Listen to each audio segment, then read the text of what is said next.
o desafio de fé do rei Ezequias. No capítulo 38 do livro de Isaías, diz assim: naqueles dias Ezequias adoeceu de uma enfermidade mortal. Veio ter com ele o profeta Isaías, filho de Amós, e lhe disse: assim diz o Senhor, põe em ordem a tua casa, porque morrerás e não viverás. Então virou Ezequias o rosto para a parede e orou ao Senhor. Enfermidades mortais. Nós temos vivido em tempos difíceis, tempos de enfermidades, tempos de morte, tempos de pandemia. Como você tem se portado diante dessas ameaças de enfermidades mortais, de tanta morte que nos permeia, que nos rodeia? Qual tem sido a tua atitude diante desses desafios? O rei Ezequias foi um dos melhores reis de Jerusalém, um homem de fé, um homem reto, um homem que passou por momentos difíceis, por crises, e viu a mão de Deus operar milagrosamente em favor dele e de seu povo. Só que chega nesse momento, naqueles dias, como se inicia o texto, Ezequias adoeceu de uma enfermidade mortal.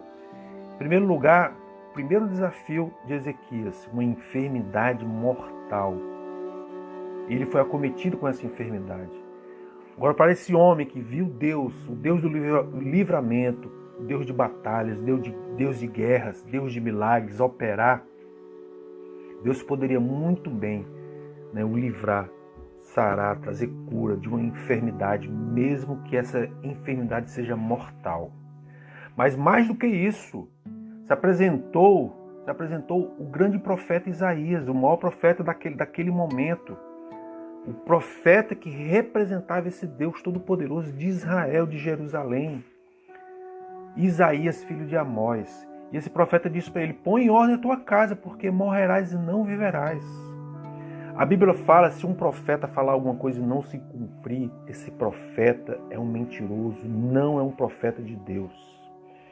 Todos conheciam Isaías, sabia quem ele era. O profeta Isaías falar, e confirmar essa morte, essa enfermidade mortal. Põe em ordem a tua casa, porque morrerás e não viverás. Essa foi a palavra do profeta. Quer dizer, o desafio de morte de Ezequias, ele se multiplicou, porque o próprio profeta chancelou. O próprio profeta, que já era reconhecido, trouxe de Deus a palavra para Ezequias. E o texto é esse: põe em ordem a tua casa, porque morrerás e não viverás. Vai lá, a morte, de repente a morte também, ela se apresenta para a tua vida, você que me ouve. De repente tem uma chancela, primeiro uma enfermidade que é dita como mortal, uma chancela natural.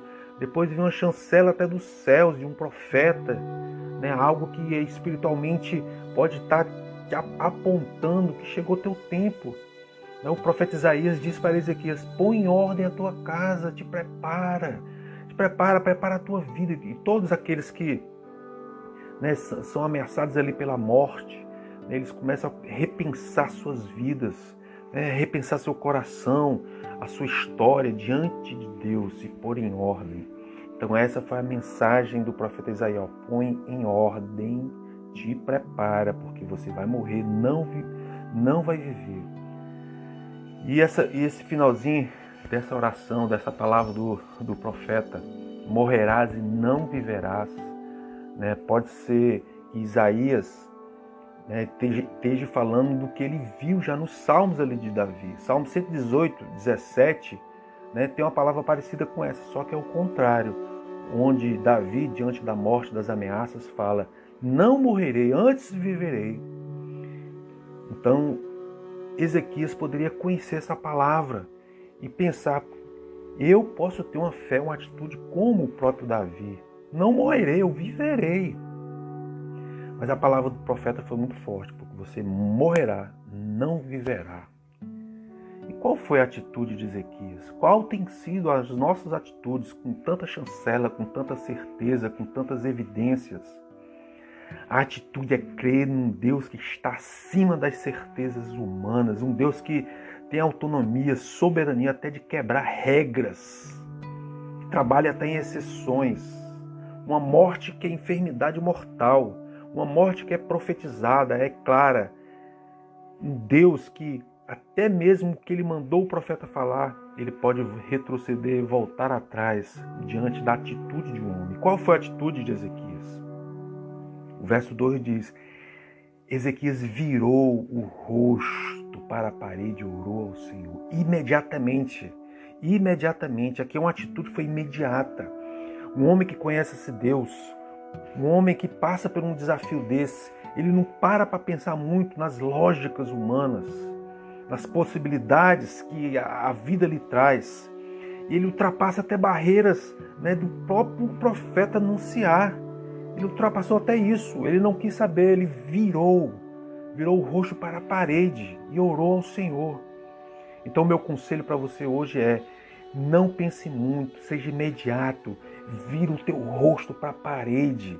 Ezequias virou o rosto para a parede, ele tirou a sua vista, a sua frontal do seu rosto diante dos profetas, diante da enfermidade, diante do povo, diante da cidade. Ele se voltou para a parede, um local onde ele se isola, ele fecha ali a sua visão de mundo e se volta para o Senhor.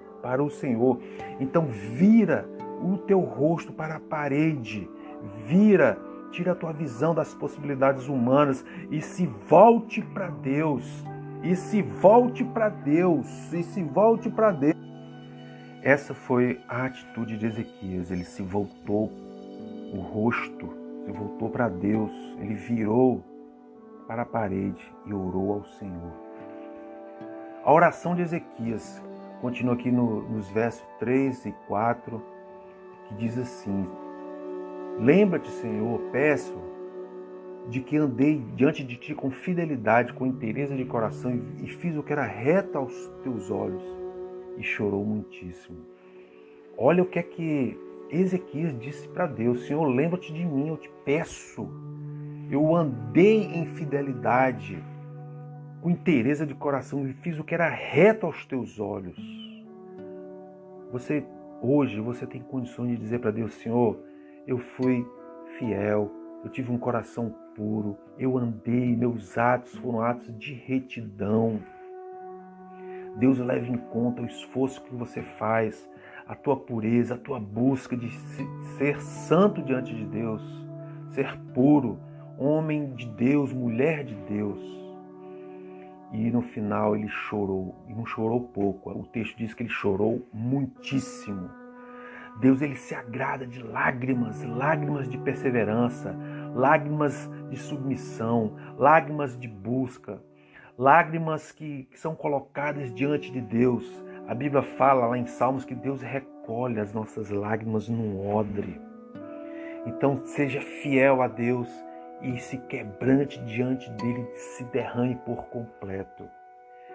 E para quebrar todos os paradigmas de uma doença, uma enfermidade mortal, de um profeta que chancela a palavra de Deus, que você ia morrer e não ia viver, o Senhor responde às nossas orações. Não há uma oração que o Senhor não ouça e que o Senhor não responda. Se você é um homem de Deus, um homem íntegro de coração, sincero, puro, quebrantado, e que busca o Senhor e que crê que Deus pode ultrapassar barreiras, quebrar até regras que Ele mesmo impôs, porque Ele é soberano. Olha o que foi a resposta de Deus. Então veio a palavra do Senhor a Isaías dizendo: vai e diz a Ezequias: assim diz o Senhor, o Deus de Davi, teu pai, ouvi tua oração e vi tuas lágrimas. Deus, ele ouve cada palavra e ele vê cada atitude, ele vê as nossas lágrimas, cada gota de lágrima que desce. Acrescentarei, pois, aos teus dias 15 anos. Deus, ele dá uma segunda chance para Ezequias, dá mais 15 anos de vida para ele. Deus, ele quer te livrar das mortes. Às vezes não a morte, literalmente morte física, mas você está vivendo tempos sombrios, Você parece um zumbi, está vivendo como um morto, sem projetos de vida, falido espiritualmente, sem perspectiva. Deus quer ressuscitar, te dar anos de vidas. Aqui diz 15 anos de vida para Ezequias. Que 15 anos você está precisando? 15 anos são esses que Deus pode te dar, né? Sendo aqui um número 15, um exemplo. Deus quer te dar tempo para que você possa resgatar a tua vida, possa fazer a vontade de Deus, possa viver e proclamar o nome do Senhor. Livrar-te-ei, verso 6, das mãos do rei da Síria, a ti e a esta cidade, e defenderei esta cidade. Deus ainda dá mais para Ezequias. Eu vou te livrar do rei da Síria, vou te proteger, livrar do inferno, do mal, daqueles poderosos que querem te destruir. Não só a ti, mas a essa cidade. Eu defenderei esta cidade. Todos aqueles, meu irmão, que estão sob o teu comando, sob a tua liderança, e te circunda, a tua família.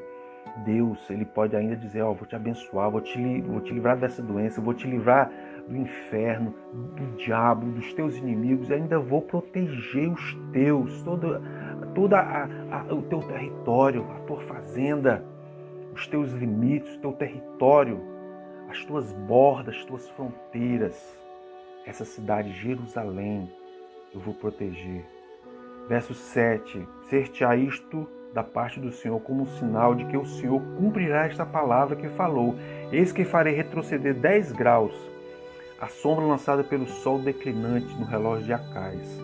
Assim retrocedeu o sol os 10 graus que havia declinado. Por último, da oração que foi respondida, foi enviada por Isaías a Ezequias da parte de Deus, do Senhor, Deus ainda deu um sinal de que ele ia cumprir essa palavra, ia curar, ia multiplicar ainda anos de vida e ainda ia abençoar o rei e o seu povo. Um sinal. Qual foi o sinal? Retroceder 10 graus. 10 graus a sombra lançada pelo sol declinante. O que é que Deus pode fazer hoje pela tua vida? Tudo aquilo que já foi, tudo aquilo que o sol, que o tempo já passou. Dizem por aí que oportunidades são coisas que quando se vão nunca voltam, nunca retrocedem. Nosso Deus é soberano, Deus de milagre, Deus dos impossíveis. Ele pode retroceder coisas que passaram, coisas que foram perdidas. Ezequias, a sua vida já estava decretada a morte, ele retrocedeu, ele deu mais 15 anos. O que é que Deus pode retroceder de oportunidade que passaram na tua vida? O texto fala que foram 10 graus que foi retrocedido do sol. Deus parou o tempo, o sistema, o sol voltou 10 graus. O que é que precisa voltar para você? Quantos graus você precisa? Qual o tamanho do milagre? Deus ouviu a oração de um homem, de um rei. Ele parou todo um sistema e retrocedeu a sombra lançada pelo sol. Com a sombra que tem sido lançada na tua vida, Deus pode retroceder essa sombra, essa escuridão. Em nome de Jesus. Em nome de Jesus. Deus é um Deus de impossíveis, é um Deus que ouve orações e que faz maravilhas por causa da oração e de um coração reto de um homem. Que você possa pegar esse desafio de fé de Ezequias e aplicar na tua vida. Não há impossíveis para Deus, não há enfermidades mortais. Até palavras que vêm dos céus, decretando a derrota, decretando o fim. Deus pode retroceder e mudar se houver em ti um clamor profundo, quebrantamento de coração, choro, como diz aqui, choro muitíssimas lágrimas. Deus te abençoe. Enfrente teus desafios de fé, como enfrentou Ezequias. Em nome de Jesus. Amém.